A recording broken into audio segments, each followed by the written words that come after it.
حضرت یہ بتلائیں کہ آج کل گھروں میں واش بیسن سے کھڑے ہو کر لوگ وضو کرتے ہیں، ہم نے سنا ہے کہ بیٹھ کر قبلہ رو ہو کر وضو کرنا چاہیے، قرآن و سنت کی روشنی میں رہنمائی فرمائیں۔ یہ بھی آپ نے صحیح سنا ہے، یہ بھی آپ نے،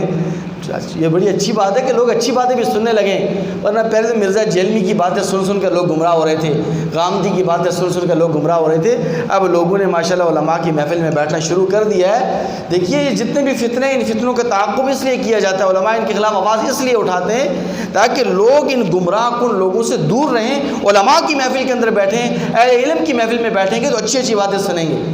اور بڑی علمی باتیں آپ سنیں گے۔ دیکھیے کتنی پیاری بات لکھی ہے انہوں نے۔ اور مزے کی بات یہ ہے کہ یہ صرف صورتحال گھروں کے اندر نہیں ہے، گھروں کے اندر تو یہ صورتحال ہے کہ کھڑے ہو کر وضو لوگ کرتے ہیں، لیکن اب مساجد کے اندر بھی اس کا اہتمام نہیں نظر آتا، بہت کم، شاذ و نادر، کیونکہ لکھا گیا ہے سوال کے اندر بھی اور حقیقت بھی یہی ہے کہ وضو کا مسنون اور سنت طریقہ یہ ہے کہ بیٹھ کر قبلہ رو ہو کر وضو کرنا چاہیے۔ ہماری مسجد کا وضو خانہ دیکھ لینا، پیٹھ کی طرف وضو کر کے نماز پڑھ رہے ہوتے، وضو کر رہے ہوتے ہیں۔ تو صرف اس مسجد کی بات نہیں، ہر جگہ پر یہ صورتحال ہے، کیونکہ انتظامیہ کو پتہ ہی نہیں ہے، کمیٹیوں، مسجد کی جو کمیٹی ہوتی ہے، انتظامیہ ہے، مینجمنٹ جو ہے، ان کو پتہ ہی نہیں ہوتا کہ بھئی یہ بھی ہے، اس کا بھی ہم نے اہتمام کرنا ہے۔ بعض مساجد کے اندر ہے یہ اہتمام۔ تو بہرحال دیکھیے، ایک تو پہلی بات تو یہ سمجھ رہے ہیں کہ کھڑے ہو کر وضو کرنے سے وضو ہو جاتا ہے۔ بھائی آپ کی آسانی کے لیے کہہ رہا ہوں، لیکن ایسا نہ ہو کہ آپ مولوی صاحب بہت سخت سخت مسائل بیان کر رہے ہیں، وضو کرنا ہی چھوڑ دیں۔ تو بھائی کھڑے ہو کر کوئی آدمی واش بیسن سے وضو کرتا ہے، وضو اس کا ہو جائے گا، مکمل وضو اس کا ہو جائے گا، کوئی شک و شبہ کرنے کی ضرورت نہیں ہے، نماز بھی اس کی ہو جائے گی، نماز کے اجر و ثواب میں بھی کوئی کمی نہیں ہوگی۔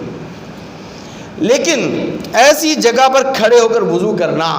کہ جہاں پر مستعمل پانی کی چھینٹیں آپ کے جسم پر یا کپڑوں پر پڑتی ہوں، وہاں پر وضو کرنا مکروہ ہے، کھڑے ہو کر وضو کرنا مکروہ ہے۔ اگر آپ چھینٹوں سے مکمل طور پر بچ رہے ہیں، واش بیسن سے آپ وضو کر رہے ہیں اور چھینٹیں آپ کے جسم پر نہیں پڑتی، آپ کے کپڑوں پر نہیں پڑ رہی، تو کوئی حرج نہیں، آپ کھڑے ہو کر بھی واش بیسن سے وضو کر سکتے ہیں۔ یا پھر یہ کہ کوئی عذر ہے، کسی کو بیماری ہے، وہ بیٹھ نہیں سکتا،